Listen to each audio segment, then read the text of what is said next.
la charla técnica de calidad del aire y COVID-19, interrelación de factores medioambientales e infecciosos con en la coyuntura actual. Entonces los invitamos a disfrutar de este webinar y le damos paso a Helen de ONUDI para, digamos, presentar de manera breve en qué consiste su programa de calidad para la cadena de químicos de la Organización de Naciones Unidas para el Desarrollo Industrial. Gracias.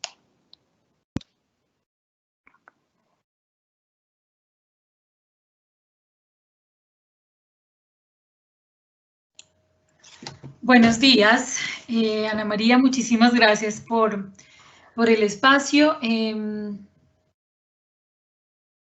escuchan? Sí, Helen, adelante. Vale, gracias. Muchísimas gracias por el espacio.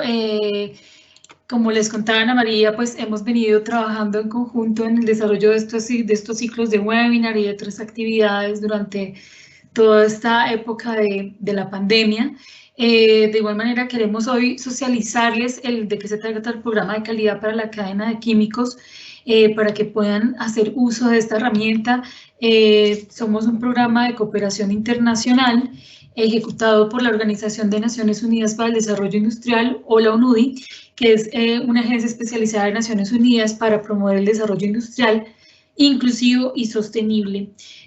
Nuestro programa de calidad para la cadena de químicos es parte de un programa global que se desarrolla en 10 países. Actualmente tenemos en Latinoamérica solo 2, que es Colombia y Perú. Está enfocado a promover el desarrollo comercial de los países priorizados a lo largo de cadenas de valor específicas en cada uno de los países, con el fin de fortalecer los actores de las cadenas de valor para mejorar su cumplimiento de normas, mejorar la infraestructura de la calidad que permita fortalecer el cumplimiento de los requisitos de calidad y la promoción de la cultura de la calidad. En Colombia el programa está ejecutado por nosotros, por ONUDI, gracias al apoyo del Ministerio de Comercio, de Colombia Productiva y del Gobierno de Suiza a través de su programa de cooperación económica y desarrollo. El programa tiene una duración de 4 años, empezó el año pasado, vamos hasta el 2022, y aborda la cadena de valor de la industria química de cara a lo que establece la política de desarrollo productivo, y aquí atendemos básicamente estos sectores como son química básica, agroquímicos, plásticos, pinturas, cosméticos, aseo y farmacéuticos. Quiero contarles brevemente qué hacemos para que ustedes puedan aprovechar el programa. Lo primero es el fortalecimiento de actores de la cadena de químicos para que mejoren la capacidad de cumplir requisitos de calidad y normas de calidad y normas de sostenibilidad. Y aquí trabajamos en líneas tan importantes como las que mencionaba ahorita Ana María, como es el sistema globalmente armonizado, donde estamos apoyando la implementación en empresas y desarrollando programas de formación. También los temas de química verde, de economía circular y en general temas de calidad. Aquí nosotros trabajamos a través de programas de formación que son muy especializados en estos temas y que siempre son herramientas gratuitas a través del desarrollo de guías, estudios, documentos, también a través de programas de apoyo técnico en las que damos acompañamiento individual a las empresas beneficiarias. Actualmente estamos acompañando 24 empresas en la implementación del SGA para un producto químico, y aquí todos estos programas son gratuitos. El segundo es el mejoramiento de la infraestructura de la calidad, donde por un lado trabajamos en el fortalecimiento de entidades del Subsistema Nacional de Calidad como el Instituto Nacional de Metrología, entidades de inspección, vigilancia y control como el INVIMA, el ICA, la Agencia de Licencias Ambientales, y también trabajamos con el Gobierno Nacional en el desarrollo de un sistema de información que nos permita encontrar la oferta de evaluación de la conformidad en el país. También trabajamos con los laboratorios de ensayo para que puedan, a través de programas de formación y nuestros programas de acompañamiento técnico, ampliar el portafolio de servicios de ensayo al servicio de la cadena de químicos, pero que estos servicios tengan un reconocimiento internacional que nos permita realmente acceder a otros mercados. Y en último lugar está la promoción de la cultura de la calidad, donde aquí trabajamos también, por ejemplo, con el Ministerio de Trabajo, el Ministerio de Educación, en la identificación de brechas de capital humano para la cadena de químicos y el diseño de cualificaciones técnicas para el sector, así como en la revisión, por ejemplo, de la regulación, donde también trabajamos, por ejemplo, con Mintrabajo, asesorándolos para el desarrollo de la regulación de SG en puestos de trabajo, y estamos también revisando con Minambiente las posibilidades de apoyo en mejora regulatoria para temas de la cadena de químicos. Actualmente, ante esta emergencia, pues estamos tratando de también poder apoyar y contribuir con un granito de arena. Desde ahí vienen las estrategias de capacitación virtuales, y una guía de recomendaciones de limpieza y higiene y desinfección que estamos desarrollando en conjunto con los gremios, y que esperamos salga la semana del 12 de mayo para que sea una caja de herramientas para que las empresas puedan implementar los protocolos de bioseguridad sectoriales que ahorita el Gobierno Nacional está implementando. Adicionalmente, hicimos un trabajo con el ICONTEC de adoptar y publicar 24 normas que están disponibles para la industria para evaluar desinfectantes, para fabricar desinfectantes y muchos otros productos urgentes para la emergencia. Todas estas normas están disponibles de manera gratuita. Los invitamos a entrar a la página del ICONTEC y acceder a esta información para la fabricación de estos productos. También estamos ayudando al Ministerio de Comercio para los encadenamientos de oferta y demanda de productos químicos. Si ustedes hacen parte de estas cadenas de valor, los invitamos también a registrarse en la plataforma del MinSIT. Todos nuestros programas de asistencia técnica y formación están funcionando, así que cuenten con nosotros en las actividades que ya veníamos desarrollando. Aquí les quiero mostrar un poco también los webinars que se vienen. Empezamos la próxima semana con una serie de 4 webinars en temas de regulación y compromisos internacionales de la industria química, donde vamos a tener información sobre la gestión integral de sustancias químicas, el marco regulatorio colombiano, un poco también sobre los convenios internacionales aplicables y un poco también de residuos peligrosos. Los invitamos a participar a través de nuestra página gqspcolombia.org. Allí pueden encontrar toda esta información de las formaciones y de todos nuestros programas. Como les decía, todo esto es gratuito, es para ustedes, es a través de la cooperación internacional. Acá están nuestros datos de contacto y pues bienvenidos, gracias a todos por su participación y bueno, eso sería todo. Muchas gracias. Gracias, Helen. Ahora entonces Javier va a dar la introducción de los 4 expositores que nos acompañan el día de hoy, sin antes darle las gracias a Néstor Rojas de la Universidad Nacional, que digamos se nos ayudó a integrar este tema y tenerlo disponible hoy para todos ustedes. Asimismo, un recordatorio, y es que al final de la presentación, por tarde, el día lunes, les estaremos enviando a ustedes las memorias de esta charla y el enlace para que puedan reproducir la grabación de este webinar del día de hoy. Entonces, Javier. Gracias, Ana. Buenos días a todos. Vamos a presentar a los 4 expositores del día de hoy. Antes de darles la palabra, hoy nos acompaña Dayana Agudelo Castañeda. Ella es profesora del Departamento de Ingeniería Civil y Ambiental de la Universidad del Norte, aquí en Colombia, doctora en sensoriamiento remoto de la Universidad Federal de Río Grande do Sul, en Brasil. Su experiencia en investigaciones en calidad del aire, incluyendo sensores de bajo costo, muestreo pasivo de NO2, bioaerosoles, LUR, modelado de partículas en el aire, hidrocarburos aromáticos policíclicos asociados con partículas en el aire y la distribución del tamaño de las partículas en el aire. También nos acompaña el profesor Néstor Rojas, es profesor asociado del Departamento de Ingeniería Química y Ambiental de la Universidad Nacional de Colombia, sede de Bogotá. Es ingeniero químico de la Universidad Nacional de Colombia, sede de Bogotá, y PhD en Ingeniería Ambiental de la Universidad de Leeds, Reino Unido. Es actualmente el director del Grupo de Investigación en Calidad del Aire en la Universidad Nacional de Colombia, sede de Bogotá. Es investigador en calidad del aire, específicamente en la caracterización química de material particulado en el aire ambiente y en emisiones en diversas fuentes. La determinación de la contribución de fuentes de contaminación, la estimación y desagregación de inventarios de emisiones de contaminantes, la exposición a material particulado en microambientes y la estimación de impactos de la contaminación del aire sobre la salud pública. También nos acompaña Víctor Mauricio Herrera. Víctor es investigador asociado, director del Grupo de Cardiología Preventiva de la Facultad de Ciencias de la Salud de la Universidad Autónoma de Bucaramanga.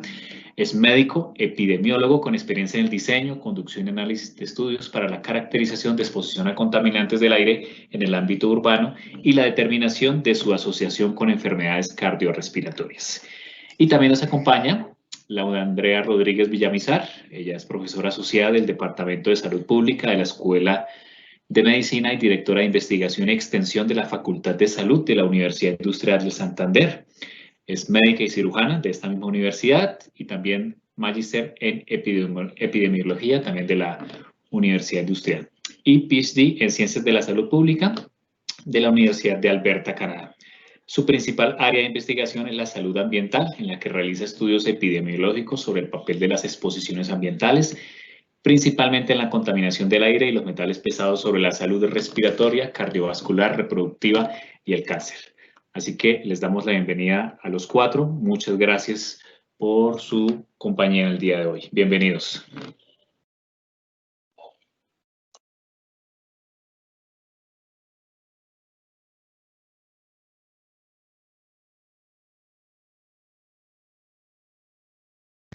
Adelante, Dayana, puedes activar el micrófono y ampliar la presentación. Bueno, buenos días, ¿me escuchan? Voy entonces a iniciar la presentación. Yo voy a comenzar hablándoles sobre la primera parte de la charla, el COVID-19 transportado por vía aérea, específicamente bioaerosoles y contaminación del aire. Entonces, como ustedes ya lo habían dicho, soy profesora del Departamento de Ingeniería Civil y Ambiental de la Universidad del Norte, y adelanto diversos estudios en el tema de bioaerosoles y contaminación del aire. ¿Okay? Entonces, antes de comenzar, siempre me preguntan qué es un bioaerosol. Un bioaerosol es un concepto que se utiliza para describir todos los materiales biológicos suspendidos en el aire, incluyendo bacterias, hongos, virus, polen y sus derivados, como alérgenos, las endotoxinas, las micotoxinas. Entonces, en este tema de bioaerosoles tenemos tres grandes ramas de estudio. Tenemos el área de la medicina, tenemos el área de la biología y el área pues, en el que estoy yo, que es básicamente la de la física atmosférica o en la calidad del aire. Dentro de esas tres grandes áreas hay una interacción para hacer estudios de contaminación del aire y salud, sobre exposición y dosis, la interacción de la partícula con el pulmón, la transmisión de enfermedades a través de partículas y no menos importante cómo se hace la detección de estos bioaerosoles, que así como en el monitoreo de calidad del aire, del material particulado, pues es un poco complicado y es difícil. Entonces necesitamos siempre la interacción de varias áreas, es un tema multidisciplinar para poder entender cómo es el transporte, cómo es la interacción, cómo es la generación de estos bioaerosoles. Dentro de las fuentes de emisión, pues podemos encontrar que pueden ser emitidos directamente del suelo o de los bosques, o una resuspensión de polvo, una resuspensión de suelo, también en actividades agrícolas, en zonas urbanas, en zonas húmedas, en ambiente costero, por ejemplo, el spray marino, que también se han encontrado que generan los bioaerosoles. Y también lo podemos encontrar dentro de las empresas, en ciertas actividades industriales, en cuando están haciendo la clasificación de los desechos en esa empresa, o la recolección de los desechos orgánicos, o cuando estamos haciendo compostaje, o cuando estamos haciendo el procesamiento de alimentos. Aquí quiero incluir que cuando tenemos almacenamiento de alimentos de forma inadecuada, cría de ganado, corte de carne, sistemas de tratamiento de aguas residuales, y recientemente también hemos entrado a estudiar el tema de los hospitales como contaminación indoor y como fuentes de emisión de esos bioaerosoles. Dentro del tema de material particulado, pues algunos ya saben, hay muchos tamaños y los bioaerosoles también. Dentro de los bioaerosoles, si estamos hablando del bioaerosol como tal, no necesariamente asociado a una partícula independiente, vemos que los polen que vemos acá en una imagen de microscopio, el polen es un poco menor en diámetro que la precipitación, que la lluvia, entonces puede sufrir también procesos de rainout o de washout a través de la precipitación. El polen tiene unos tamaños muy parecidos al spray marino. Ya cuando hablamos de una espora de hongos, que ven que tiene unas características diferentes al polen en cuanto a forma, tiene unos tamaños muy parecidos al mineral dust. Las esporas de hongo entonces tienen unos tamaños de 1 a 30 micrómetros. Luego entonces vienen las bacterias un poco menores y que tienen unos tamaños desde 0,25 a 8 micrómetros, y luego entonces los virus que tienen menos de 0,3 micrómetros. Aquí podemos ver virus, por ejemplo, de 50 nanómetros, hay unos que son de máximo 70 nanómetros, y finalmente las proteínas, para luego tener pues las moléculas de gas. Cuando estamos hablando entonces de material particulado fino o grueso, casi siempre el punto de corte es de 2,5. Entonces, en las partículas gruesas podemos tener esporas y polen, y en las partículas finas podemos tener bacterias, virus, y en las ultrafinas pues podemos tener virus, y en la composición química pues sulfato, el hollín, que es generado de esa combustión. Entonces ese material biológico, además de tener unos tamaños característicos, puede estar asociado a partículas. Entonces, no necesariamente ocurre en el aire como partículas independientes, puede asociarse al material particulado y puede sufrir entonces las mismas leyes de transporte, de difusión y de turbulencia. ¿Cómo se genera entonces, o cuáles son las fuentes de generación de las partículas específicamente cuando estamos hablando de la relación con calidad del aire? Las partículas pueden ser generadas en procesos de combustión, cualquier tipo de combustión, sea en un vehículo, sea en un buque, va a generar procesos de nucleación dentro de la atmósfera. Tenemos gases precursores, tenemos también partículas muy pequeñas que pueden favorecer estos procesos de nucleación, que van a generar un mayor número de partículas en el aire de menor tamaño, es decir, las nanopartículas, y que luego se pueden crecer a tamaños mayores, como son las partículas finas. Procesos mecánicos que van a generar más que todo partículas gruesas, pero no menos importantes de estudiar, y las fuentes naturales, como son los volcanes. Entonces, ¿cuáles son las fuentes? Pues todas las fuentes móviles, como son los vehículos, los automóviles, los buses, las motos, etcétera. Los buques, entonces en las ciudades costeras también podemos tener un problema grave de contaminación de material particulado por la presencia de buques. Últimamente también han entrado a estudiar los aeropuertos, así pues la contaminación está en las capas más altas de la atmósfera, pero también incide en la calidad del aire del planeta. Las industrias, dependiendo de los combustibles, dependiendo de sus procesos, también van a generar material particulado. La industria de la construcción, pues también en sus procesos de manejo de material en polvo, de demoliciones, de todos sus procesos internos también de lijado, durante toda la construcción también pueden generar material particulado.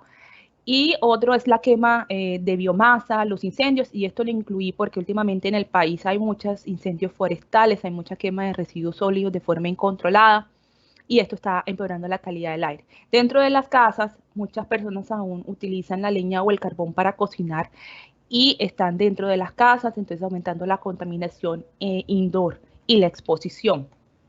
Dentro de las otras fuentes también podemos tener una resuspensión del suelo, resuspensión de las plantas, el spray marino, el polen, los volcanes, que esto también va a influir tanto en material particulado como en los bioaerosoles. Estas partículas entonces pueden ser emitidas directamente, es decir, si tenemos una partícula orgánica emitida con carbono orgánico, carbono elemental, producto de una combustión, pues eso va a aumentar la concentración de partículas.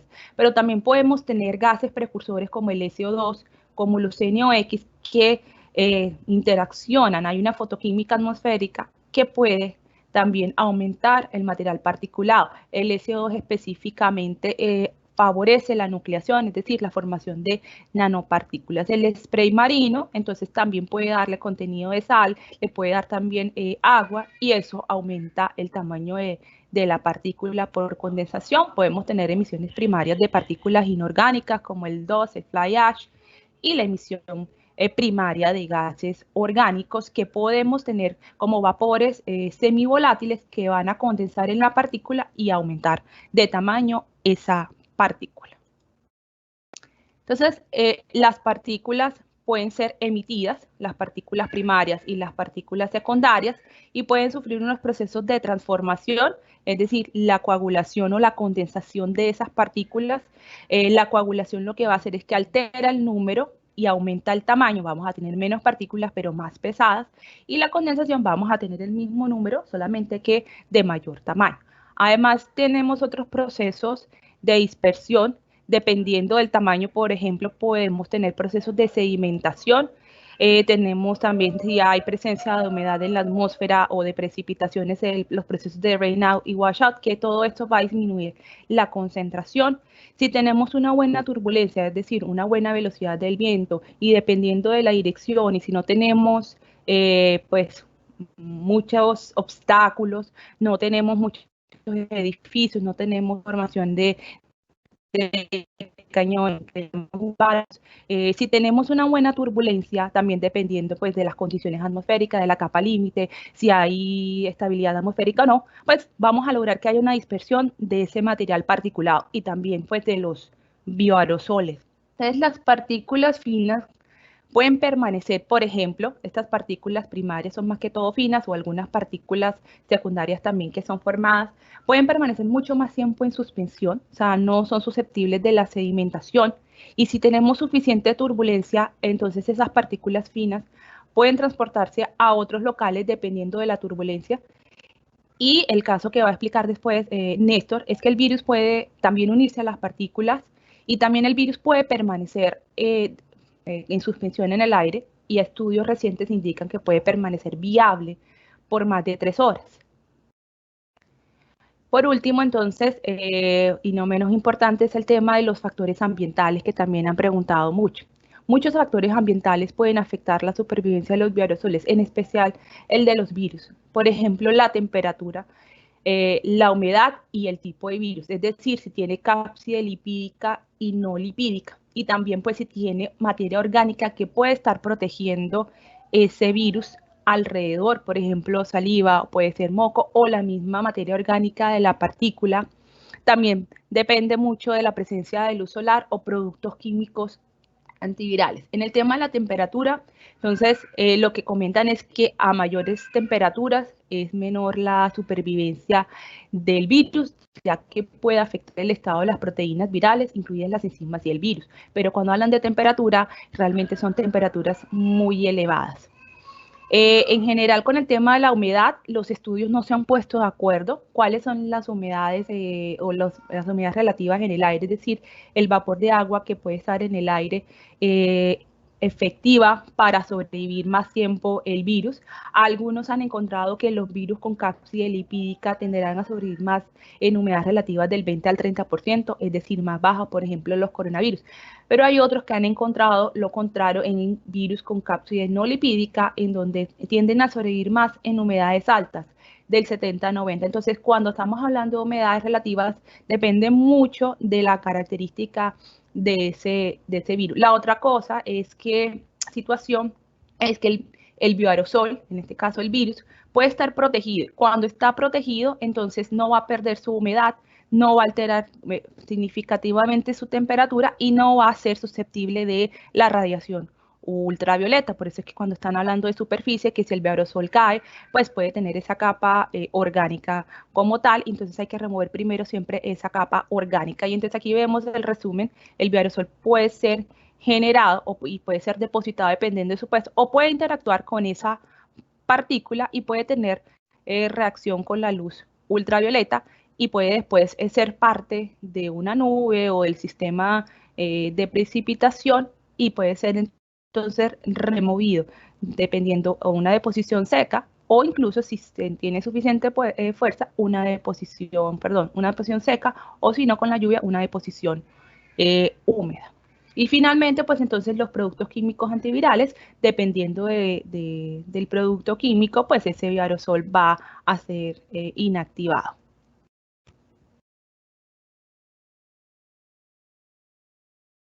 Listo. Bueno, entonces muchas gracias por por la atención. Y ahorita viene entonces Néstor.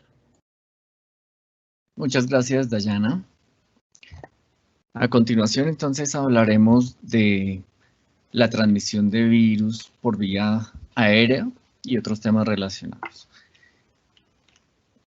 Bien, primero hablemos de los mecanismos de transmisión del virus SARS-CoV-2, que es el que produce la enfermedad COVID-19. Como de manera similar a otros virus, este virus se puede transmitir por medio de gotículas de mayores a 10 micras que van a caer relativamente cerca de la persona que los está generando, al exhalar, al toser o al estornudar. También al caer esas partículas sobre superficies, pues entonces si una persona toca esa superficie contaminada con sus manos o ahora que mucha gente usa guantes, pues con los guantes, entonces también puede contaminarse si se lleva las manos a la cara, si se toca la cara, si las lleva cerca a la nariz o a la boca o incluso a los ojos. Entonces, por eso la recomendación para la gente de lavarse las manos muy frecuentemente y no tocarse la cara. Y una tercera vía que es el aerosol. El aerosol se refiere a las partículas muy, muy finas, como lo mencionaba Dayana, que permanecen suspendidas en el aire. Son partículas de menos de 10 micras. Y los aerosoles entonces pueden unirse a esas partículas muy finas, así como se une a las gruesas, también puede unirse a las partículas muy finas y permanecer suspendidos en el aire durante un tiempo relativamente largo. Y mientras está suspendido, puede ser inhalado directamente del aire. Inicialmente, la Organización Mundial de la Salud consideraba que este virus, el SARS-CoV-2, no era transmitido vía aérea o que este mecanismo era insignificante dentro de estas tres vías que mencionamos acá.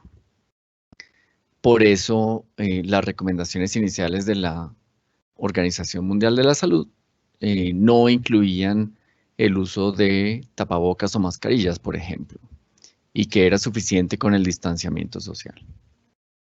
Sin embargo, hay unas nuevas evidencias, hay muchos grupos de investigación trabajando en estos temas de mirar cuánto tiempo sobrevive el virus, tanto en las superficies como en los diferentes tamaños de las partículas, tanto las gruesas como las finas, y han encontrado que este virus se parece mucho al comportamiento del virus SARS-CoV-1, que es el que transmitía la enfermedad SARS.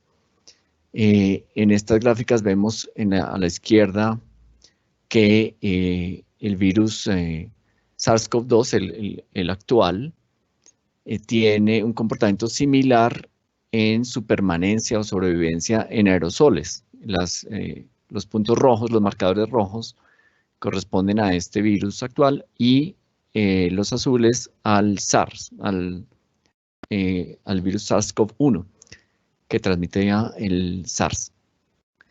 Entonces su comportamiento es muy similar. Las concentraciones en el aire son similares, un poquito más bajas, pero en un orden similar. Y el decaimiento en el tiempo sigue una tendencia paralela. Esto quiere decir entonces que este virus puede permanecer en el aire durante varias horas. En este estudio fueron hasta 3 horas, el estudio no fue de más largo plazo. El decaimiento de la actividad del virus también es similar. En la gráfica del centro vemos como el decaimiento es similar en esas 3 horas en cuanto a la actividad de este virus o la posibilidad de que sea infeccioso. Y el tiempo de vida media es muy similar, prácticamente igual, al del SARS. Entonces, en este estudio la conclusión es que la transmisión vía aerosol es plausible pues el virus puede permanecer viable e infeccioso en aerosoles durante estas al menos 3 horas. Hay más evidencia disponible más reciente, esto es de hace apenas una semana o algo así, de publicación. Un estudio más largo de 12 horas que también muestra que la sobrevivencia del virus en forma de aerosol es larga, hasta 12 horas, e incluso la tendencia no es a un decaimiento más rápido, entonces se puede extender ese tiempo de supervivencia del virus en forma de aerosoles hasta 12 horas.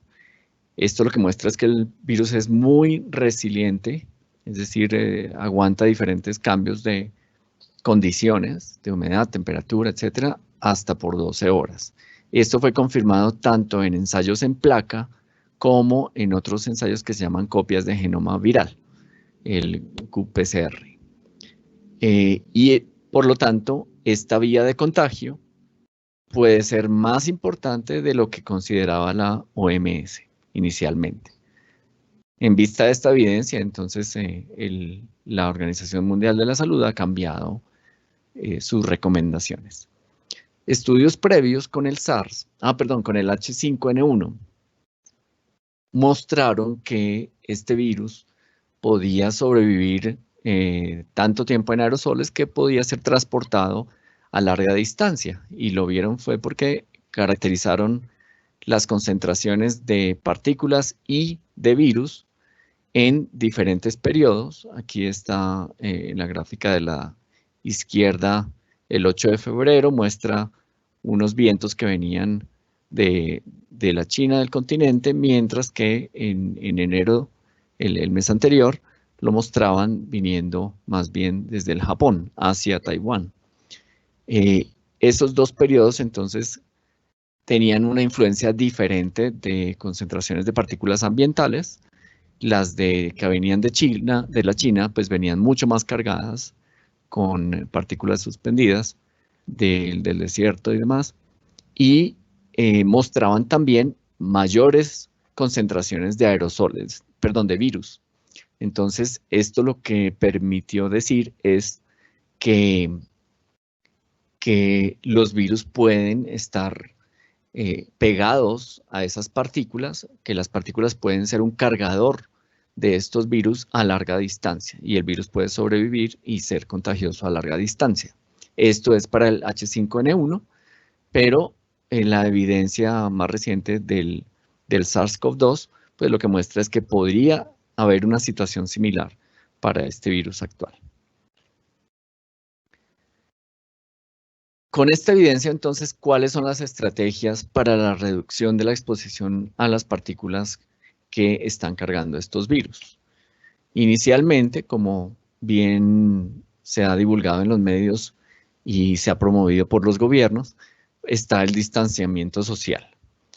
Este distanciamiento social lo que asegura básicamente es que las partículas grandes que caen a una corta distancia pues no vayan a llegar a las vías respiratorias de las personas, o no queden directamente en la piel de las personas que están cerca de quien está exhalando las partículas con virus o las gotículas con virus.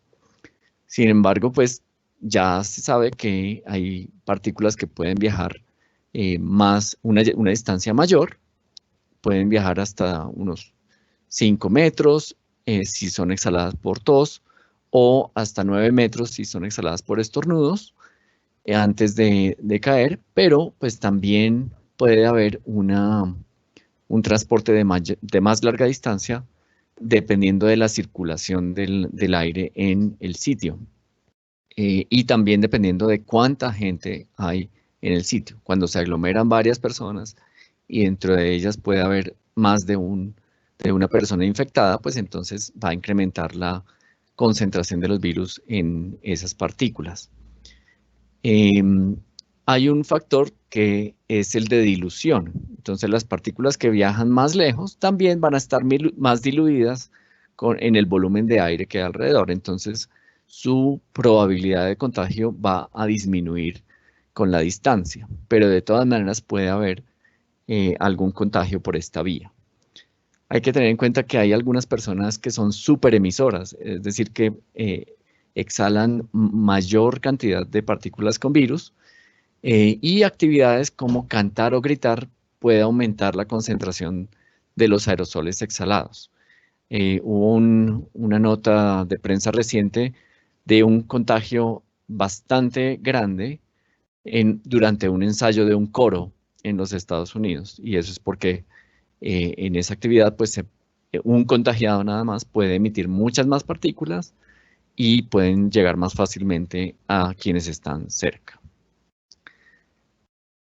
La recomendación entonces es mantener la distancia entre personas de por lo menos 2 metros y mantener poca gente en un mismo sitio, especialmente en interiores y en sitios con una ventilación regular o mala.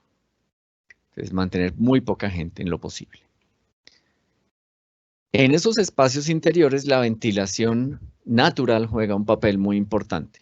La concentración de los aerosoles cargados con virus puede incrementarse en espacios con poca ventilación. En la gráfica lo que vemos entre la parte de arriba, la parte A, y la parte de abajo, o la parte B, es la diferencia entre mantener un espacio en un vehículo, en un carro, con las ventanas cerradas en la parte de arriba y las ventanas abiertas en la parte de abajo, la ventana del pasajero abierta, el pasajero yendo en el asiento de atrás. Entonces se ve que con solamente abrir la ventana del pasajero de atrás en una fracción pequeña, digamos que menos de un 20% de apertura, es suficiente para reducir la carga viral de una manera muy significativa. Se baja en un 80% o algo similar. Y esto pues se aplica también, puede aplicarse, y algunos investigadores como el profesor Richard Corsi, quien publicó esta gráfica en sus redes sociales, lo que muestran es que la ventilación natural ayuda muchísimo. No es igual con la ventilación forzada o los sistemas de aire acondicionado. Entonces, la recomendación es buena ventilación natural en ambientes interiores y abrir las ventanas de los pasajeros en los vehículos. Esto aplica también para los sistemas de transporte público. Los buses de Transmilenio, por ejemplo, y del SITP, ya hay una directriz para que los buses siempre tengan todos sus sistemas de ventilación, ventanas y claraboyas abiertas durante la operación del sistema para permitir este efecto de reducción de la carga al interior de los buses. Apenas hace 2 días o 3 salió esta publicación en la cual mostraban cómo en un restaurante una sola persona contagiada contagia a otros 5 y todos resultaron estar en una sección con aire acondicionado lejos de la puerta y de las ventanas de este restaurante, mientras que las demás personas que estaban más cerca de las ventanas y fuera del efecto de la corriente de aire acondicionado no resultaron contagiadas. Entonces muestra el efecto de esta ventilación forzada no natural. Bien, y finalmente el uso de mascarillas y tapabocas que pues fue recomendado ya a partir de este tipo de evidencia por la Organización Mundial de la Salud. ¿Qué es lo que pasa con las mascarillas o tapabocas? En primer lugar, alteran la trayectoria de la tos, el estornudo o la expiración. Pueden detener una buena parte de esas gotas, especialmente las más grandes.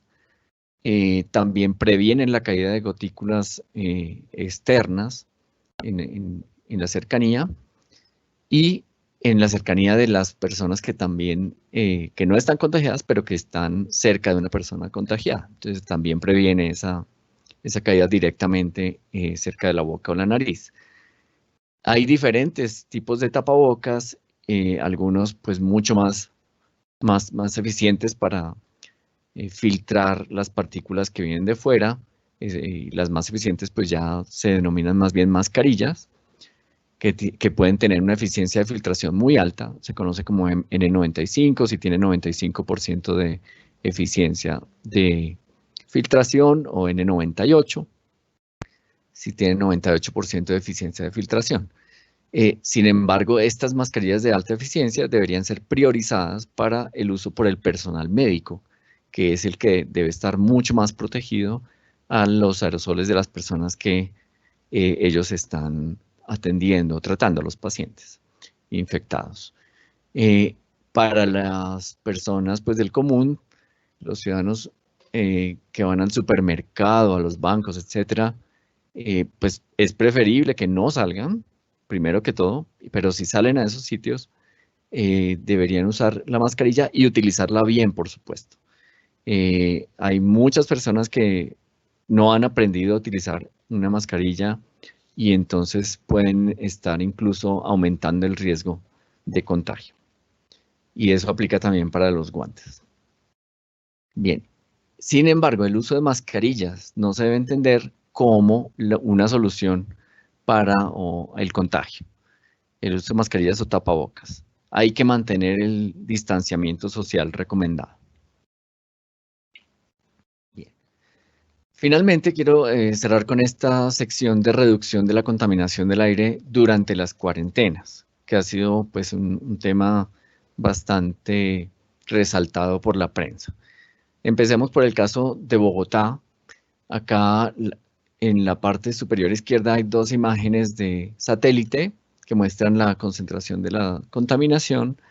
A la izquierda, en el periodo de abril 1 al 22 de 2019, y a la derecha, abril 1 al 22 de 2020.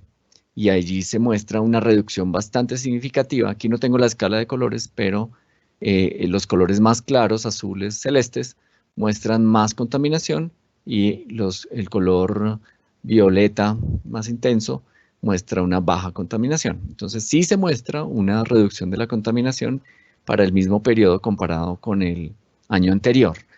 En la gráfica izquierda abajo, lo que se ve son las concentraciones medidas por la red de monitoreo de calidad del aire de Bogotá para partículas finas, y allí pues se muestra una situación un poco diferente para algunos de los días de cuarentena. La cuarentena empieza alrededor del 20 de marzo, y durante la primera semana, un poco más de la primera semana, no se muestran reducciones en la concentración de partículas en Bogotá, debido a los incendios forestales que estaban ocurriendo en la Orinoquia colombiana y en Venezuela, que ese mapa se ve en la parte derecha superior. Se ve la gran intensidad de fuegos, de incendios, quemas agrícolas, de pastizales, incluso quemas para deforestación en la Amazonia, por ejemplo, muy intensos, que generan mucho humo, y los vientos estaban arrastrando toda esa contaminación hacia la zona andina y hacia el sur del país, como se muestra en la gráfica derecha abajo, que es el aerosol asociado a la quema de biomasa. Tuvimos muy altas concentraciones tanto en los últimos 10 días de marzo como en entre el 13 y el 20 de abril, donde de nuevo se identifican los incendios. Hay un periodo de muy buena contaminación, muy baja contaminación, muy buena calidad del aire, entre aproximadamente el 2 de abril y el 12 de abril. Esos 10 días fueron de muy baja contaminación en general en Bogotá. En otras ciudades como Cúcuta no han podido tener prácticamente buena calidad del aire en todo este periodo de cuarentena, debido a los incendios que los han tenido más afectados a ellos, sobre todo por los incendios en Venezuela. Sin embargo, en este momento, hoy ya tenemos mucho mejor calidad del aire en Bogotá, y esperamos que por los cambios en el régimen de lluvias, ya se extingan pues todos esos incendios, ya la actividad de incendios es mucho más baja, y tengamos entonces una situación de buena calidad del aire durante más días, y ojalá por el resto de la cuarentena y más. En otras partes del mundo pues se ha visto muy claramente ese efecto.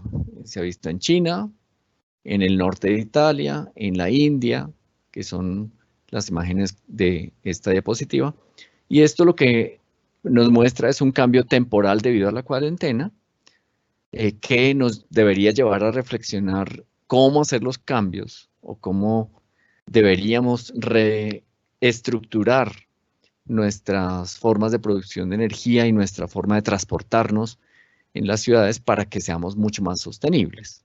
Estamos viviendo en un experimento natural de cómo sería la calidad del aire sin esa actividad tan intensa o con una actividad mucho más reducida, y hacia allá es a donde tendríamos que ir.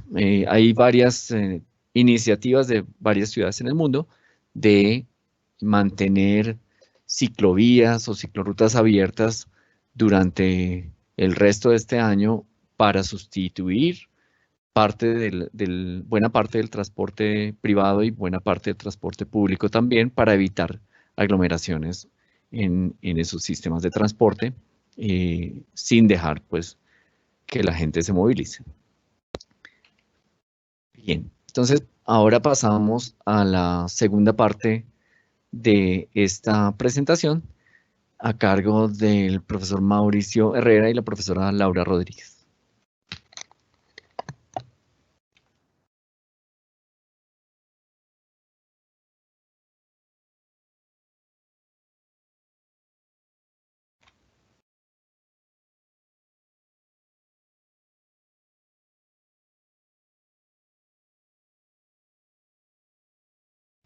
Adelante, Mauricio, puedes activar el micrófono.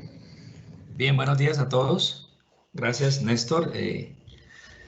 Entonces, en esta segunda sección vamos a presentar, en primer lugar, algunos elementos básicos de lo que se entiende de la patogénesis de enfermedades respiratorias y cardiovasculares debidas a exposición a contaminación del aire, y vamos a hacer un énfasis en aquellas enfermedades que en este momento han sido identificadas como comorbilidades que aumentan el riesgo de complicaciones en pacientes que adquieren la infección por el SARS-CoV-2 que desarrollan el COVID-19. Entonces, en primer lugar,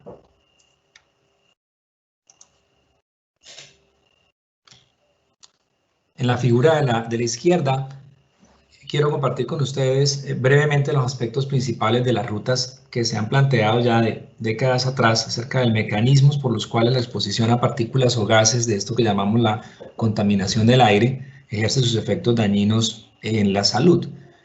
Estos efectos, pues, en primer lugar, se atribuyen al contacto directo con todo el revestimiento de las vías respiratorias, particularmente la vía respiratoria baja, es decir, lo que compromete propiamente los pulmones, y de manera local, en este sistema respiratorio de la vía inferior, pues tiene efectos inflamatorios directos, pero también tiene efectos que pueden hacerse sistémicos, es decir, que pueden expandirse y afectar a todo el resto del cuerpo. Los efectos locales se derivan de respuesta inflamatoria local, del tejido local pulmonar, pero resulta que esa respuesta inflamatoria local, al producir una cantidad enorme de sustancias, pueden viajar por el torrente sanguíneo y dispersarse a otros órganos donde también inducen respuesta inflamatoria.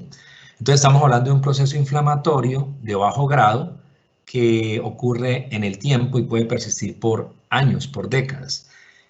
Diferente a la inflamación a la que podemos estar nosotros acostumbrados cuando, por ejemplo, nos golpeamos, ¿cierto? Y tenemos un área de calor que se pone roja, que es dolorosa, por ejemplo, en una articulación.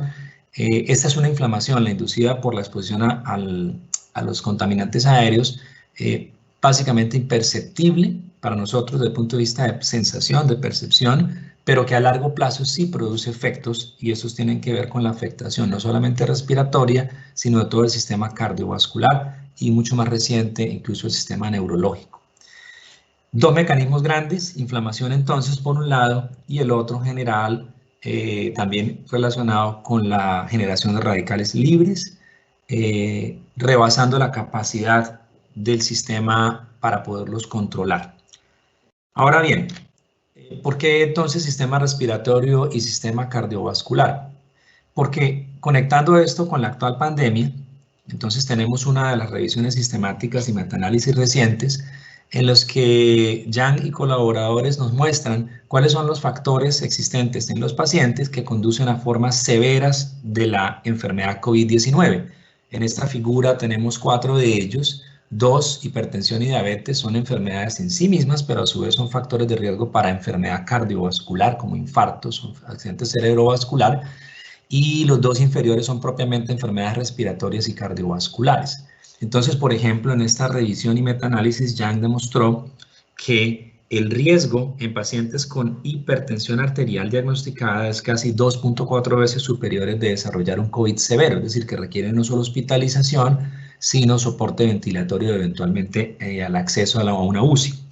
Por otra parte, la existencia o la preexistencia de enfermedad respiratoria previa, por ejemplo, la enfermedad pulmonar obstructiva crónica, usualmente asociada al tabaquismo o a la exposición crónica a la quema de biomasa, aumenta el riesgo en 2.5 veces de enfermedad COVID severa, y la presencia o coexistencia de enfermedad cardiovascular, un infarto anterior, una falla cardíaca previa, aumenta en casi 3.5 veces el riesgo de desenlaces severos en COVID. Bien, entonces, ¿cuál es la relación entre estos factores de riesgo o condiciones cardiovasculares y la exposición a material particulado o a gases, particularmente dióxido de nitrógeno? Porque eso está muy bien estudiado, muy consolidado, cómo la exposición crónica a la contaminación ambiental conduce a que las poblaciones en áreas de alta contaminación pues tengan mayor prevalencia y mayor incidencia de estas condiciones. Voy a presentar en 2 diapositivas una síntesis, a su vez de las síntesis hechas por otros autores que han compilado el trabajo de múltiples estudios, decenas de estudios, muchos de ellos incluyendo miles de pacientes. Esto es como la síntesis más reciente, digamos, de las relaciones entre exposición a material particulado y gases y los factores de interés en esta pandemia como de riesgo para COVID. En esta gráfica vemos, por ejemplo, para hipertensión arterial, en el panel superior, cómo el material particulado PM2.5 aumenta el riesgo, 5%, el riesgo de hipertensión arterial por cada 10 microgramos metro cúbico de exposición crónica. Es decir, poblaciones expuestas no previamente hipertensas a niveles de saltos de 10 microgramos metro cúbico en la contaminación de fondo crónica tienen 5% mayor riesgo de desarrollar hipertensión. Ese 5% podría parecer pequeño, pero esa es una exposición crónica en millones de personas en ámbitos urbanos, donde se vuelve un efecto absoluto enorme como carga de factor de riesgo para enfermedad cardiovascular, que de paso se ha dicho es la principal causa de muerte en nuestro país y en el mundo. El mismo material particulado, estos son efectos a largo plazo y también se han observado efectos a corto plazo de material particulado de diferentes diámetros, dióxido de nitrógeno y azufre. Bien. En el panel de la derecha, entonces la relación de esa exposición crónica con diabetes mellitus, la diabetes tipo 2. Esta también es una condición que, por ejemplo, duplica el riesgo de cualquier persona de infartarse. El solo hecho de ser diabético aumenta al doble el riesgo de un infarto. ¿Cómo se relaciona la exposición con diabetes? Bueno, estudios también de tipo observacional que han incluido por lo menos entre 13 y 15 estudios juntos con más de 5.000 pacientes seguidos en el tiempo, pues nos muestran cómo en el panel superior, por ejemplo, la exposición a PM2.5 incrementa en un 10%, es el valor que está aquí, en un 10% el riesgo de desarrollar este tipo de diabetes y que el efecto es cercano al 8%, como se muestra en el panel inferior, para el desarrollo de diabetes tipo 2 cuando hay una exposición crónica al dióxido de nitrógeno. Entonces, tanto partículas como gases, productos de la combustión y que están en nuestras ciudades, ya muy demostrado que aumentan el riesgo del desarrollo de 2 factores de riesgo para enfermedad cardiovascular. Ahora bien, cuando hablamos de enfermedades como tal, desarrollar una condición como el EPOC, que es una enfermedad crónica pulmonar, ¿cierto? Usualmente relacionada con el tabaquismo. Bueno, la exposición también a partículas se ha demostrado, y estos son gráficas también metaanálisis, resultados de la junta de múltiples estudios, que son los que están aquí en este costado, la parte superior izquierda, muestran cómo puede incrementarse hasta en un 46% el riesgo de desarrollar una persona ni siquiera que hubiese fumado, en los nunca fumadores, desarrolle esta condición independientemente de otro tipo de exposiciones como la del tabaco. En este caso no estamos hablando, este estudio no está presentando o desagregando los componentes de contaminación, sino que está hablando es de una exposición medida como intensidad de tráfico, entendida como más de 5.000 vehículos por día en exceso, ¿cierto? O de carga de tráfico dentro de un buffer, un espacio de 100 metros alrededor de sus casas. Y con respecto a la enfermedad coronaria, enfermedad cardiovascular, estamos hablando de las anginas de pecho, el infarto de miocardio particularmente, también está muy demostrado que la exposición crónica a material particulado, PM10 o PM5, incrementan entre el 12 y el 13% el riesgo de desarrollar estas condiciones en pacientes sin antecedente cardiovascular, es decir, no tenían un infarto anterior, no habían tenido ninguna queja de tipo cardíaca previa. Ahora, con respecto al riesgo de hospitalización y la necesidad de atención de estas condiciones o su mortalidad, que es el espectro final, morirse. Entonces, también hay un reciente metaanálisis del 2018 en el que se explora, juntando la evidencia de más de 70 estudios conducidos en las últimas 2 décadas, la evidencia relacionando un incremento tanto en los casos de hospitalización como de mortalidad atribuibles, y aquí voy a señalar en el panel B, la parte superior media, para dióxido de nitrógeno, y en los paneles inferior D y E para PM10, PM2.5, como todo lo que está a la derecha de las líneas de trazos cortos verticales implica aumentos en el riesgo de, ya sea hospitalización por eventos cardiovasculares o respiratorios, o muerte por eventos cardiovasculares y respiratorios en todos los escenarios de exposición. Entonces, no solamente la exposición a contaminantes del aire aumenta el desarrollo de factores de riesgo como hipertensión y diabetes, sino que aumenta el riesgo de eventos duros, lo llamamos en salud como una enfermedad pulmonar crónica o un infarto, y derivado de ellos la mortalidad. Finalmente, en esta sección, pues toda la información obtenida de estos estudios ha permitido modelar curvas de exposición y eventos, dosis-respuesta, como las que se observan en la izquierda, la A, la B, la C y la D, cada una de ellas para predecir mortalidad por diferentes tipos de patologías, como por ejemplo el infarto agudo de miocardio, el accidente cerebrovascular, la enfermedad pulmonar obstructiva crónica y el cáncer pulmonar. Estas curvas son de gran importancia porque, pese a que algunas de ellas aún tienen espacios de incertidumbre, son el insumo que utilizamos para poder calcular cuánto es la carga atribuible de estas condiciones y de la exposición a contaminación del aire en términos de la mortalidad mundial por estas enfermedades. Bueno, paso entonces ahora a mostrar brevemente algunos de los resultados principales de estudios conducidos localmente por algunos de los investigadores que estamos en esta webinar. Este es un estudio planteado para evaluar la contaminación y sus efectos respiratorios y cardiovasculares, basado en 4 ciudades, Bogotá, Bucaramanga, Cali y Medellín, basados en 2 tipos de situaciones. La primera es la exposición medida a través de los registros diarios de las redes de monitoreo de estas ciudades para partículas y gases, como están aquí. Y en la parte de la salud, los desenlaces, los eventos se midieron utilizando los registros RIPS, que son producto pues, de la gestión y de la atención del sistema de salud de las diferentes condiciones. Estamos hablando de un estudio que tiene una metodología de series de tiempo. Estamos viendo cómo se impactan las consultas y las entradas a urgencias, particularmente por estas condiciones respiratorias, cardiovasculares y cerebrovasculares, en función del tiempo y de las contaminantes, cómo cambian en el tiempo. Esas son las series de tiempo.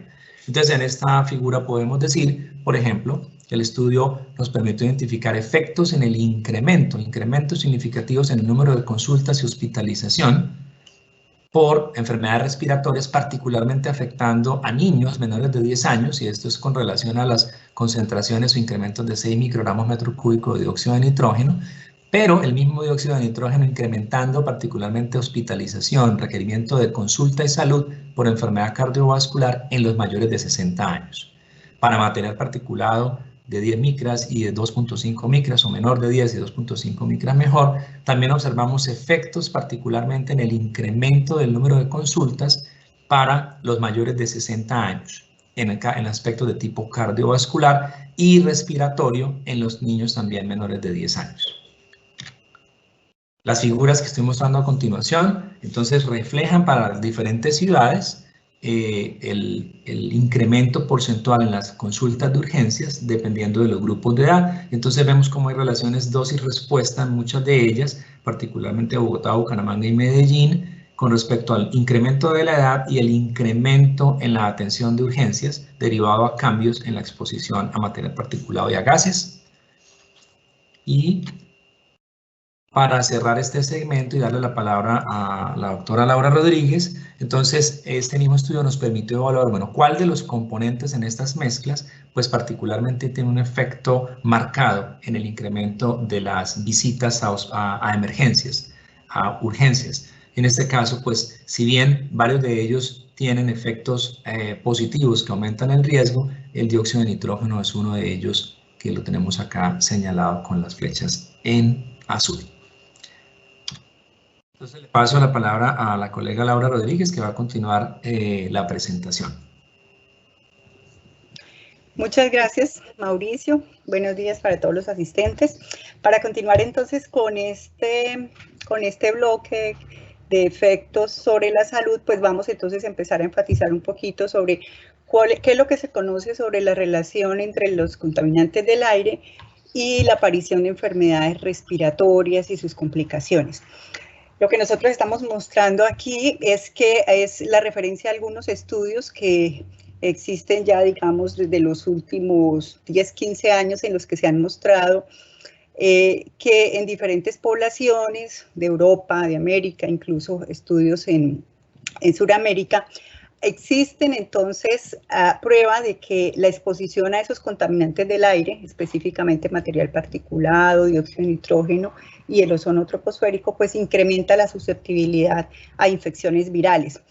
Existen muchos estudios que han mostrado, y en relación a lo que mostraba Mauricio anteriormente, que los aumentos en concentraciones diarias, concentraciones de corto plazo de estos contaminantes están directamente relacionados con aumentos en consultas por enfermedades respiratorias. Y si ustedes se dan cuenta, incluso también para los estudios de Colombia, cuando usted mira qué es ese paquete de enfermedad respiratoria, pues cerca del tal vez 80%, alrededor del 80% corresponde a infecciones respiratorias agudas. Entonces ahí estamos hablando de principalmente infecciones respiratorias virales. Esa relación entre la cantidad de contaminantes y la cantidad de consultas que se dan por esas infecciones incluso se mantienen cuando se controlan por algunos otros aspectos importantes como la temperatura, como los cambios de la humedad, como los mismos cambios de la circulación de virus respiratorios. Y un aspecto muy importante es que en algunos estudios que se hicieron, por ejemplo, en Estados Unidos, vieron cuál era el comportamiento de las infecciones respiratorias de las vías superiores, o sea, las que son, digamos, las gripes comunes, las faringites, etcétera, cómo se relacionaban con, o qué diferencias habían en las ciudades que eran más contaminadas con las que eran menos contaminadas. Y lo observaron específicamente para la población infantil y observaron que en las ciudades donde habían mayores niveles de contaminación, la incidencia, la aparición de esas enfermedades respiratorias virales altas era mucho mayor que en ciudades con menos niveles de contaminación.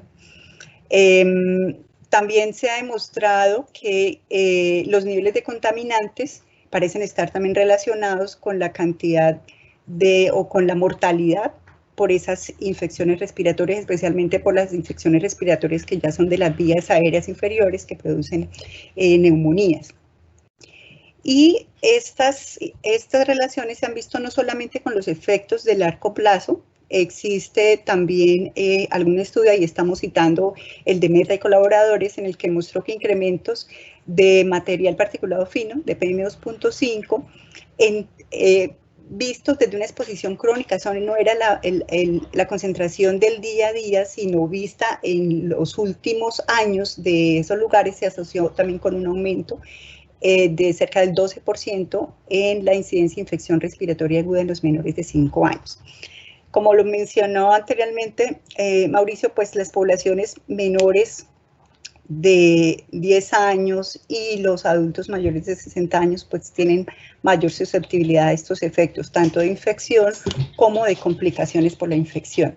Y lo que se ha visto, lo que ven en el panel de la derecha, es cuando se hacen los estudios, digamos ya a nivel experimental, utilizando modelos con ratoncitos o modelos con células en laboratorio, se ha podido identificar cuáles son entonces esos mecanismos que producen estos efectos que vemos en salud. Y hay 3 mecanismos implicados principalmente. Primero, es que se ha visto que cuando se exponen células o ratoncitos a una carga de contaminantes por un tiempo y luego se exponen a la infección por un virus respiratorio, llámese virus sincitial respiratorio, rinovirus, cualquiera de esos, lo que se ve después es que el efecto de las células de comerse esos virus está disminuido, están como más lentas para producir esa respuesta inmune temprana, comparados con las células que no están expuestas a contaminantes. Y lo otro que se ha visto es que una vez la célula está infectada o el animalito está infectado, se produce, y cuando ya digamos se reconoce ese virus y el cuerpo empieza como a defenderse, empieza entonces una respuesta inflamatoria, pero que se produce de una manera mucho más acentuada y de alguna forma descontrolada, produciendo entonces una cantidad de citoquinas, interleuquinas, que son todos esos mediadores de nuestra cadena inflamatoria y que por esa misma vía entonces están produciendo mucho más radicales libres debido a los procesos de oxidación. Esa respuesta inflamatoria aumentada y esa oxidación pues se produce no solamente en el sitio específico del alvéolo donde se produce la respiración, sino que además pues se puede diseminar por el torrente circulatorio a todos los órganos, y por esa vía es que explicamos también no solamente los efectos respiratorios, sino también los efectos circulatorios, los efectos renales, cardiovasculares. Entonces esos son los 3 principales mecanismos relacionados: respuesta inmune temprana disminuida y aumento de una respuesta inflamatoria y oxidación de radicales libres. Ahora, ya con esa introducción que hemos tenido, miremos un poco cuál es entonces la relación de la contaminación del aire con el evento de emergencia que tenemos ahorita por infección por coronavirus COVID-19. En el último mes, nosotros hemos visto que ya entonces hay una afectación mucho mayor en términos de mortalidad. Hemos escuchado por las noticias y por evidencia de estudios que la afectación principal o la letalidad del coronavirus está muy focalizada en personas con alguna comorbilidad por enfermedades crónicas, como las que mencionamos antes: diabetes, hipertensión, obesidad. Y eso entonces ha traído a colación algunos estudios que estaban disponibles, uno que estaba disponible antes cuando hubo la epidemia por SARS en China en el 2002. Esa SARS, SARS lo que es un síndrome respiratorio agudo grave, que en este caso en el año 2002-2003 fue producido por el coronavirus 1, que llamaron en ese momento, y que se dio específicamente en China. Mostró una letalidad alta, que se reportó luego de 6.55%, y en este estudio que quiero compartir con ustedes, que es el estudio de Quill y colaboradores, hicieron una aproximación como desde el ecológico. Un estudio ecológico es un estudio que no se basa en las observaciones o el estudio a persona, sino a grupos de personas, ¿sí? Municipios, colegios, departamentos, etcétera. En este caso eran regiones de China. Y esos estudios ecológicos pues tienen la particularidad de que pueden dar algunos indicios de qué cosas están relacionadas en términos poblacionales. Pero pues vamos a ver ahorita que pues hay que ser muy cuidadoso, porque precisamente porque se han hecho con datos de poblaciones, pues no necesariamente uno puede trasladar y extrapolar esas conclusiones a las personas. Y eso es uno de los principales aspectos que vamos a resaltar y a tener en cuenta. Entonces, este estudio en China, durante la epidemia por SARS-CoV-1 entre 2002 y 2003, se puso la tarea de mirar cómo se daba la letalidad por SARS, comparando cuáles eran los niveles del índice de contaminación del aire. Sería el homónimo a nosotros como el ICA, ¿no? Del índice de calidad del aire. que nosotros utilizamos, y lo tuvieron en cuenta pues con los contaminantes criterio, igual que lo utilizamos acá. Lo evaluaron entonces cuánto era el índice de calidad del aire en las regiones de China que habían tenido mínimo, pues 100 o más casos de SARS, que eran esas regiones, 5 regiones donde se concentraron más del 90% de los casos, y consideraron 2 escenarios. Ellos dijeron, bueno, vamos a mirar el índice de calidad del aire como en exposición de corto plazo, entonces miremoslo entre abril y mayo, cuánto fue ese índice. Y consideraron cuánto era esa contaminación de largo plazo entre junio del 2000 y octubre del 2002, es decir, como 2 años antes de que iniciara esa epidemia.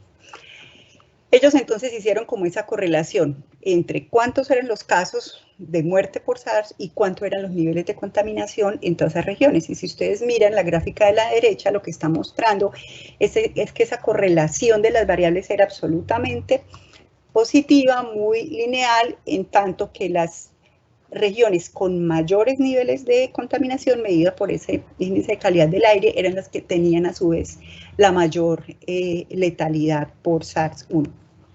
Y al comparar regiones que tenían un índice de calidad del aire alto comparado con las que tenían un índice bajo, el riesgo de tener el riesgo de la letalidad era poco más del doble. Entonces, zonas, digamos, municipios, regiones que tenían índices de contaminación entre el tercil superior tenían una letalidad que era un poco más de 2 veces la que tenían municipios con menos contaminación. Entonces, esa fue la primera evidencia de cómo se relacionaba contaminación con mortalidad, en este caso por SARS-CoV-1 en el 2002.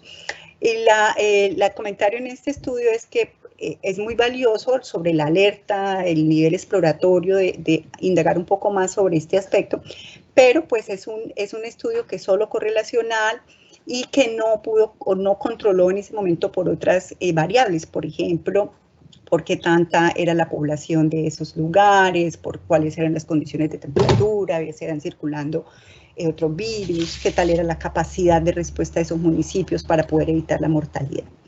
Entonces, pues ese es un primer estudio a considerar. El siguiente que les quiero presentar ya está relacionado con esta pandemia que estamos viendo actualmente por SARS, relacionado con COVID-19, que es el que se conoce como SARS-CoV-2. Esta es otra evidencia de un estudio ecológico. Este fue un estudio realizado por Ogin, que fue publicado apenas hace unos días, y él hizo un corte de los casos fatales, de las muertes de Italia, 66 regiones de Italia, Francia, España y Alemania, con un corte de los reportes oficiales a 19 de marzo de 2020. Para medir cuál era la exposición por contaminación, ellos utilizaron dióxido de nitrógeno con base en los registros del satelitales. Utilizaron entonces Tropomi asociado con una estimación de flujos verticales para aproximarse a cuál era a nivel, digamos, de esas zonas, las concentraciones de dióxido de nitrógeno durante enero y febrero de 2020, es decir, durante los 2 meses anteriores al inicio de la pandemia. Una situación particular, si se dan cuenta con lo que dije en el estudio anterior, es que a pesar de que es enero y febrero, solo 2 meses antes de la pandemia, este autor considera o asumió esa exposición como una indicación de exposición a largo plazo.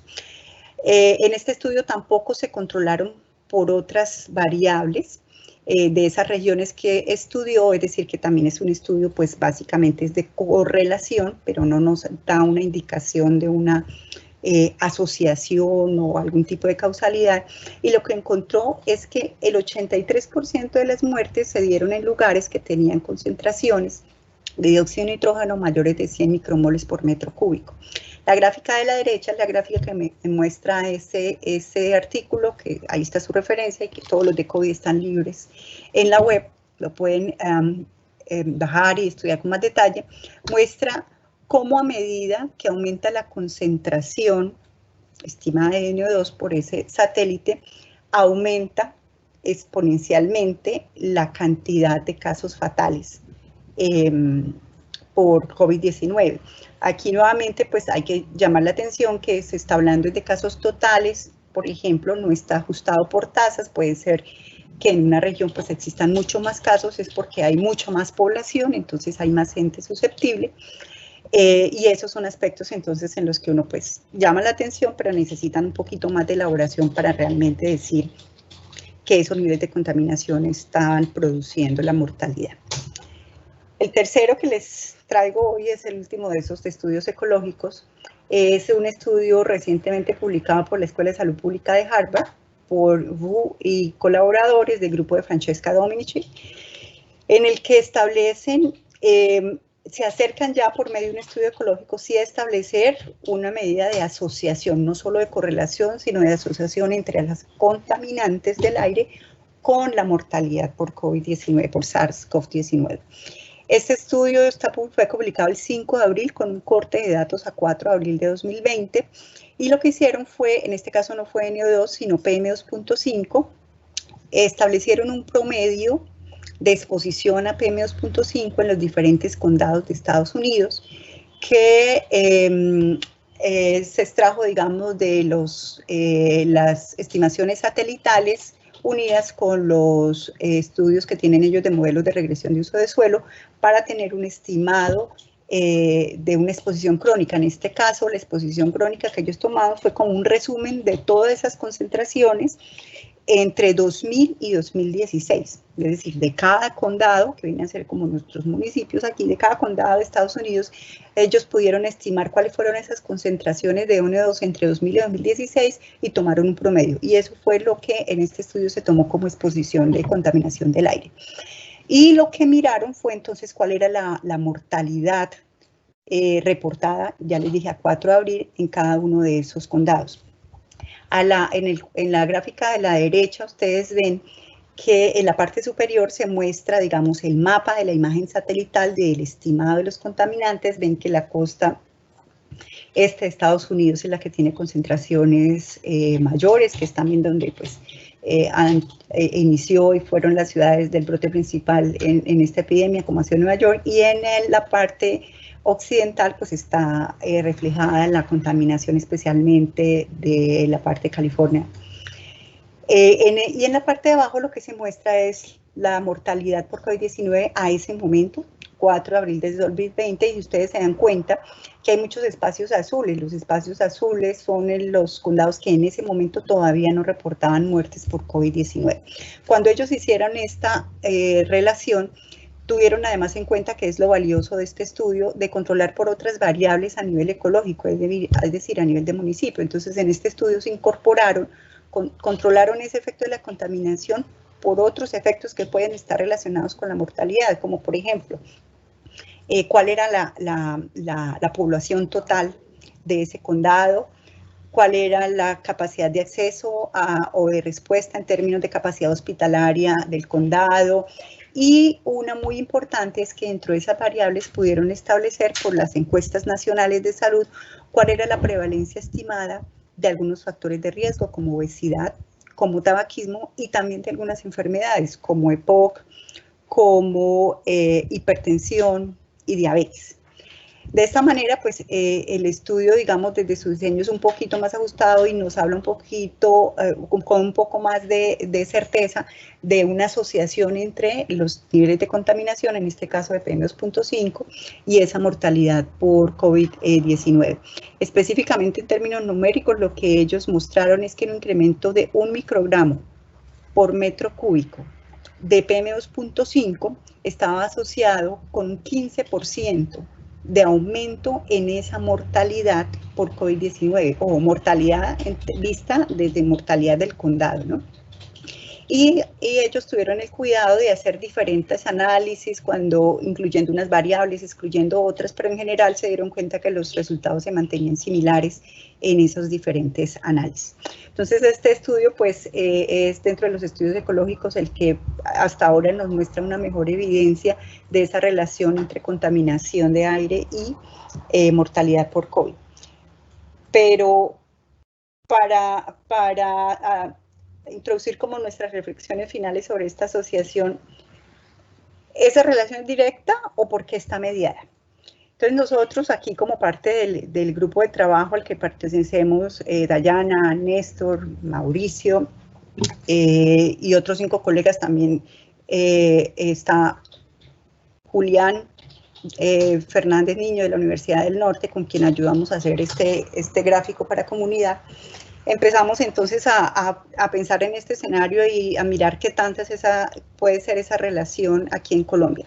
El gráfico de la izquierda, para ustedes, es un gráfico que se llama un diagrama, una gráfica acíclica directa, es un gráfico, es una herramienta gráfica que utilizamos los epidemiólogos para poder poner de esa manera en un esquema cuáles son las relaciones entre las diferentes variables cuando queremos hacer un estudio, y específicamente cuál es la relación entre una exposición que nos interesa y un desenlace que nos interesa. En este caso, la exposición que nos interesa es la contaminación de largo periodo por PM2.5, y nos interesa saber eso, cómo se relaciona con la mortalidad por COVID-19.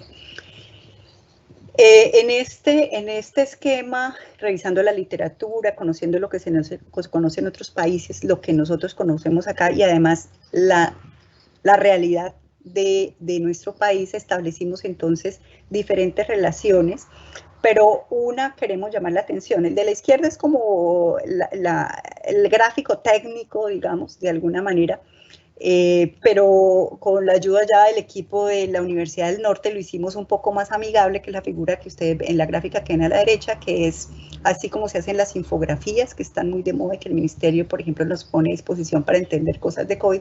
Pues este es un infodaco, es una infografía de un diagrama epidemiológico. ¿Y qué es lo que queremos llamar la atención aquí? Que los efectos de esa contaminación del aire están mediados por diferentes factores, y específicamente porque los efectos de largo plazo, como nos mostró Mauricio antes, los efectos de la contaminación por NO2, por M2.5, por otros contaminantes, ya sabemos que están relacionados con la incidencia y con la exacerbación, además, de diferentes enfermedades crónicas como diabetes, hipertensión, EPOC, la misma enfermedad renal. De tal manera que esas poblaciones que han sido afectadas por la contaminación son además también, por las condiciones biológicas, más susceptibles a que si se llegan a infectar por COVID, pues puedan desarrollar complicaciones, tengan más inestabilidad de sus órganos vitales y finalmente lleguen a la muerte. Entonces, un primer elemento de esta gráfica, si ustedes ven en el InfoDAC, para que se pueda entender más fácil, no hay una línea directa entre contaminación del aire, una flecha directa, y muerte por COVID, porque el efecto no es tan directo, sino que depende de dos cosas. Uno, de que la contaminación del aire puede contribuir, como nos mencionó Dayana y Néstor, a que esas partículas de contaminantes engloben virus y puedan entonces ayudar a que se produzca la infección por COVID-19. Ese es un mecanismo. Pero el otro, muy importante, es que ese efecto acumulado que tenemos de la contaminación y que afecta nuestra salud y que hace que seamos más susceptibles para enfermarnos de diabetes, de hipertensión, etcétera, pues produce entonces que nosotros tengamos esa susceptibilidad acumulada, y que si nos llegamos a infectar, entonces tengamos también más probabilidad de tener complicaciones, de ir a unidades de cuidados intensivos y de muerte. Ahora, para el estudio que nosotros queremos, que estamos desarrollando y queremos explicar un poco mejor en Colombia, no es solamente el efecto a nivel poblacional, a nivel ecológico, no es solamente pues el efecto de qué tanta es la prevalencia de hipertensión, de diabetes, etcétera, y cuáles son los niveles de contaminantes del aire en nuestros municipios, sino también hay que tener en cuenta otros factores sociales y económicos y de capacidad de salud instalada, que están relacionadas entonces con la atención que se da para COVID-19. Y entonces ahí nosotros podemos ver, por ejemplo, que el nivel socioeconómico del municipio está relacionado pues con la capacidad hospitalaria que pueda tener a disposición para atender, que también está relacionada con la densidad de población y con la densidad del transporte público y particular, y esos están relacionados también entonces con las fuentes, la capacidad industrial, y de esa manera todos relacionados con la contaminación del aire. Y en términos un poco más poblacionales, también aquí nosotros debemos determinar, y ahí se ve un poco más en el gráfico de la izquierda, los que ven como rosaditos, círculos rosaditos, es que si bien el estudio de Harvard está muy bien diseñado, hay algunas condiciones que nosotros en el grupo de trabajo hemos analizado que no necesariamente están ahí ajustados y que debemos controlar, por la misma forma como vemos que se ha expandido la infección y cómo se introdujo en Colombia, por ejemplo. El primero es que, pues, bueno, la densidad de población es un factor clave, porque, pues, mientras más gente esté metida en un espacio más pequeño, pues más contacto cercano, ¿cierto? Eso sí está contemplado en el estudio de Harvard. Pero hay dos puntos que no están contemplados, y es cuál es la densidad o la cantidad de vuelos internacionales, de transporte intermunicipal, en el caso de nuestros municipios, que se tienen cada uno de ellos, ¿cierto? Y que obviamente están relacionados y estuvieron relacionados con la introducción del virus y con la expansión del mismo. Entonces, esas son otras variables que son de interés. Y obviamente, pues, cuál es la estructura de la población en nuestros municipios y en nuestros departamentos. Departamentos donde tengamos una estructura de población con mayor proporción de adultos mayores, pues serán entonces municipios o poblaciones donde habrá que tener un cuidado mucho más especial, porque pueden estar entonces mayormente afectadas por COVID si a su vez tenemos niveles de contaminantes que han estado o han permanecido en niveles altos durante mucho tiempo en Colombia. Entonces, este es como la propuesta del equipo de trabajo, lo que estamos trabajando en este momento, tratando de consolidar esta información y ver un poquito con estos análisis cuál es el efecto real en Colombia sobre la mortalidad. Pero importante aquí que tengamos en cuenta que en este momento, si bien la cuarentena está mejorando las condiciones actuales de los contaminantes del aire, que bien lo mostró Néstor, realmente lo que nos da ese riesgo para las complicaciones es lo que ya recibimos, lo que fue nuestra exposición acumulada durante los últimos 5, 10, 15 años a los diferentes contaminantes en las ciudades. Con esa claridad le doy paso entonces a Néstor para que concluya este espacio con nuestras conclusiones y recomendaciones y poder pasar a las preguntas. Gracias. Muchas gracias, Laura.